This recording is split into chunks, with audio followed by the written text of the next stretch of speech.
Party के साथ साथ में तमाम मेरे पास समाज के नेता बैठे हुए हैं, जिसमें संतोष पाल है, धनपाल जी हैं, और हमारे जो यहाँ पे पूरा काम धाम देख रहे हैं कमलेश पाल जी, साथी राजू पाल जी,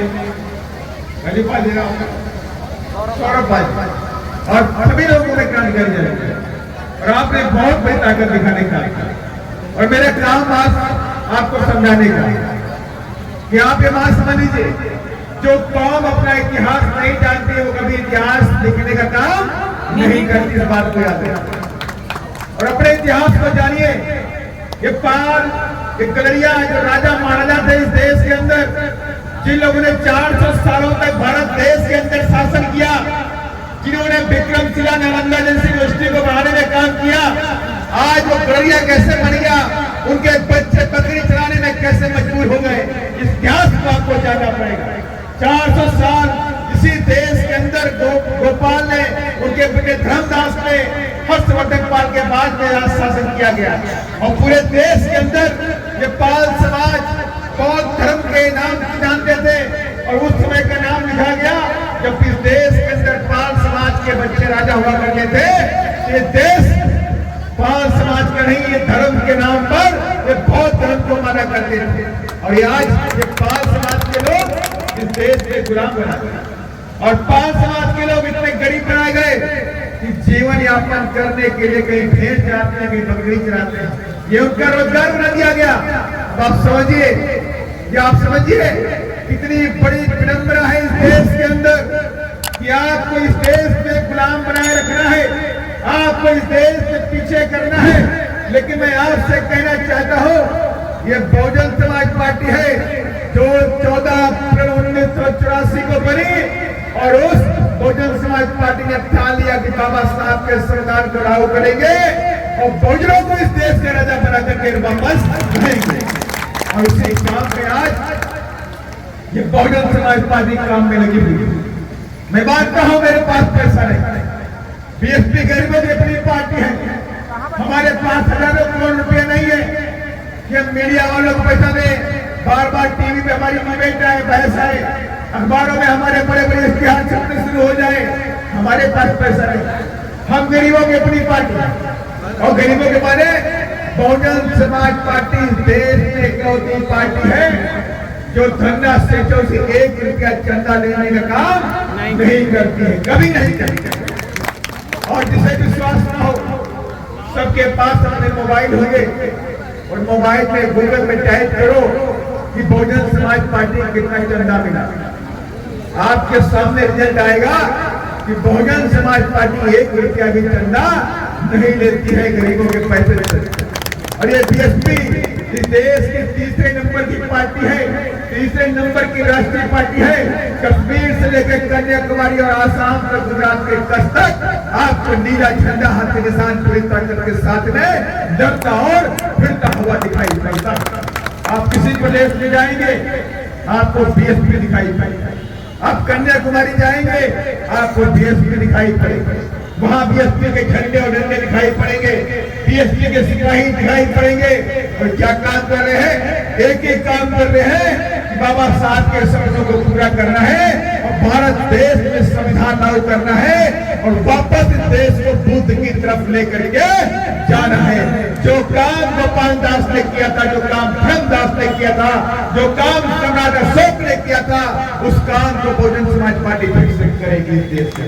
और इसीलिए काम हम लोग कर रहे हैं। ये कारवां बहुत छोटा नहीं है, ये कारवां बहुत बड़ा है, लड़ाई बहुत बड़ी है, लड़ाई और आपने देखा होगा कि हमारे पास 3 जिसमें जमीन नहीं है घर बनाने के लिए, घर में रहने के लिए, और वही इसी देश के अंदर हजारों एकड़ जमीन धन्ना सेठ को दे दी गई, जहां पर पीर पैंती भागलपुर के अंदर दी गई 1000 एकड़ जमीन धन्ना सेठ को दिया गया इसी प्रदेश के अंदर। और कितने रुपए में पता ही नहीं, पता है 1 रुपए में। बात समझ लीजिए, 1000 एकड़ जमीन नीतीश बाबू ने, जहां पे पीर पैंती जब है भागलपुर में, जहां पर बहुत फेमस आम यहाँ होता है मालदा आम होता है, जहां पर करीब 9 से 10 लाख हरे भरे पेड़ लगे हुए हैं। उनको काटने का आदेश कर दिया गया। वहाँ पे गांव बसे हैं, उन्हें गांव को उजाड़ने का आदेश ब्रिटिश बाबू ने कर दिया और वो जमीन किसको दे दिया? धन्ना सेठ को दे दिया। कहा 25 सालों तक आप अपने फैक्ट्री लगाओ और हम आपसे मात्र 25 रुपया लेंगे। ये आप समझ, जमीन हमारी है, मूल निवासी देश के हम हैं, हमारी जमीनों को वो छीन करके धन्ना सेठ देने का काम करते हैं। और लेकिन हम कहते हैं कि आपने वादा किया था कि 3 डिसमिल जमीन लोगे, वो जमीन आप नहीं दे पा रहे हो, लेकिन धन्ना सेठों को जमीन छीन करके गरीबों से देने का काम कर रहे हो। ये हम बर्दाश्त नहीं करेंगे, हम नहीं करेंगे। यही हमारी लड़ाई है। हमारी लड़ाई क्या है? हम चाहते हैं इस देश में गरीबों के बच्चे पढ़े, इस देश में गरीब का बच्चा मजदूर न बने, इस देश में गरीबों के बच्चे पढ़ लिख कर डॉक्टर बने, इंजीनियर बने, साइंटिस्ट बने, वकील बने, अधिकारी बन के ऊंची ऊंची कुर्सी पर बैठ जाए। ये हम चाहते हैं, बहुजन समाज पार्टी चाहती है। लेकिन वो क्या चाहते हैं? वो नहीं चाहते, वो नहीं चाहते ये। वो चाहते हैं कि गरीबों के बच्चे मजदूर बने और जाके दिल्ली में, गुड़गांव में, बंबई में, आंध्र प्रदेश में, तेलंगाना में गरीब के बच्चे वहां जाके होटलों के प्लेटें साफ करें और फैक्ट्री में काम रात दिन करें।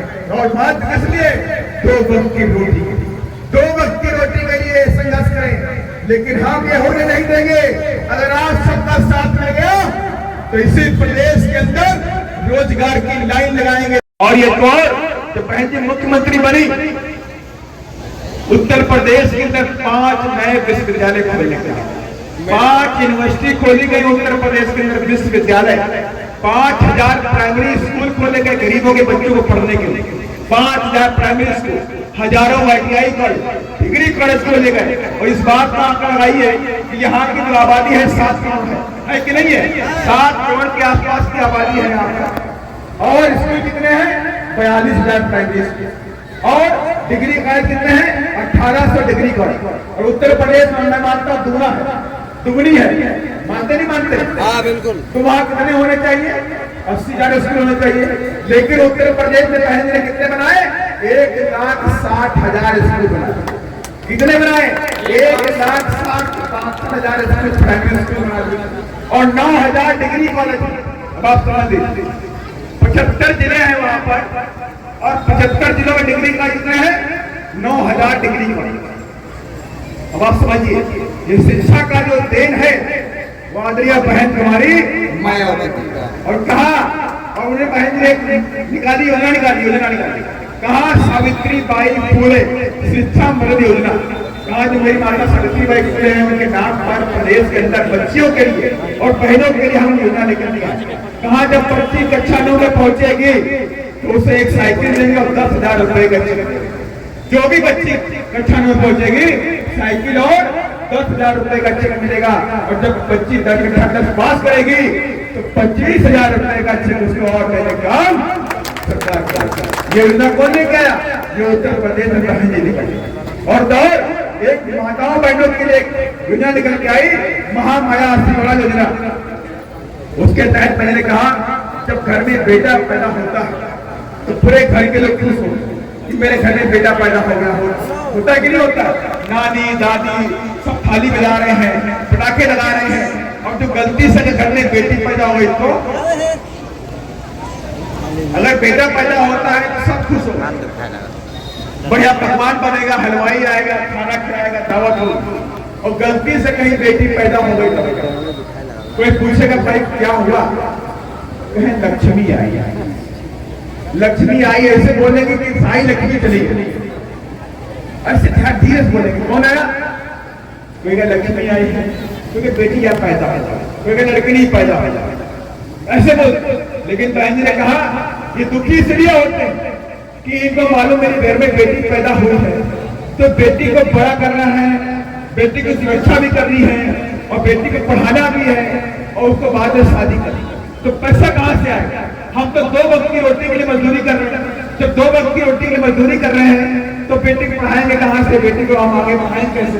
और बेटी की शादी के लिए पैसा कहाँ से होगा? तो बहन जी ने कहा आपको परेशान होने की जरूरत नहीं है। कहा तुम्हारी बहन मुख्यमंत्री है और मैं भी एक बेटी हूँ जब मैं भी बेटी हूँ तो मैं बेटी का दर्द समझती हूँ। और कहा अगर आपके घर में बेटी पैदा होगी तो तुम्हारी बहन उस बेटी के नाम पर उसी दिन 10,000 रुपए का एफडी कर देगी। क्या करेगी? 10,000 रुपए का एफडी कर देगी। और जब बेटी 22 साल की हो जाएगी तो 3 से 4 लाख रुपया उसको शादी के लिए मिलेगा। ये योजना कौन लेके आया? ये बहन कुमारी मायावती है। और गांव-गांव के अंदर किसी के पास घर नहीं थे, ये तो बोल रहे थे 3 डिसमिल जमीन देंगे घर बनाने के लिए, वो भी नहीं दिया, घर भी नहीं है। और बहन जी ने कहा हम जमीन नहीं देंगे। हम कहा कि जमीन तो हम खेती के लिए देंगे आपको। क्या कहा? जमीन तो हम खेती के लिए देंगे। 4.5 लाख हेक्टेयर जमीन सरकारी जमीन के पट्टे कर दिए। 1 से 2 एकड़ जमीन भूमिहीनों को देने का, जिनके पास जमीन नहीं थी उनको देने का, और जिनके पास घर नहीं था उनको माननीय कांशीराम साहब शहरी आवास योजना एक लॉन्च करी। उसमें लाखों घर बनाए गए। 2-2 कमरे के घर बना दिए गए। 2 कमरा, लेटरिन, बाथरूम, किचन, बिजली फ्री, गैस फ्री, पानी फ्री। राशन की दुकान वहीं पे कॉलोनी में, स्कूल भी कॉलोनी में। माननीय कांशीराम साहब शहरी आवास योजना, जिसके पास मोबाइल हो डाल लेना उसमें लिखना कि कांशीराम साहब शहरी आवास योजना, तुरंत लिख के आ जाएगा कि लाखों आवास बहन जी ने फ्री में गरीबों को बांटने की। कहा 2 कमरे के मकान के मालिक आप हो गए आपसे मेरे लिए। 2-2 कमरे मकान फ्री में देने का उत्तर प्रदेश में बहुजन समाज पार्टी के राष्ट्रीय अध्यक्ष आदरणीय बहन कुमारी मायावती जी ने करने का किया है। और मैं आपसे कहना चाहता हूँ, अगर उत्तर प्रदेश की बात की और बिहार में भी सत्ता की चाबी हमारे हाथ में आई तो सारे काम जो उत्तर प्रदेश में हुए बहुजनों के काम हुए हैं, वो सारे काम बहुजनों के भी बिहार के अंदर भी किए जाएंगे। और यही मेरी आप सबसे वजह भी है, हम हमारी आग्रह भी है कि इस बार कोई गलती नहीं करना है। और चुनाव वाले दिन चाय पानी बाद में सबसे पहले अपना वोट डाल के आना है और हाथी का बटन दबाना है। इन्हीं सब बातों के साथ मैं अपनी बात को खत्म करता हूँ, विराम देता हूँ। जय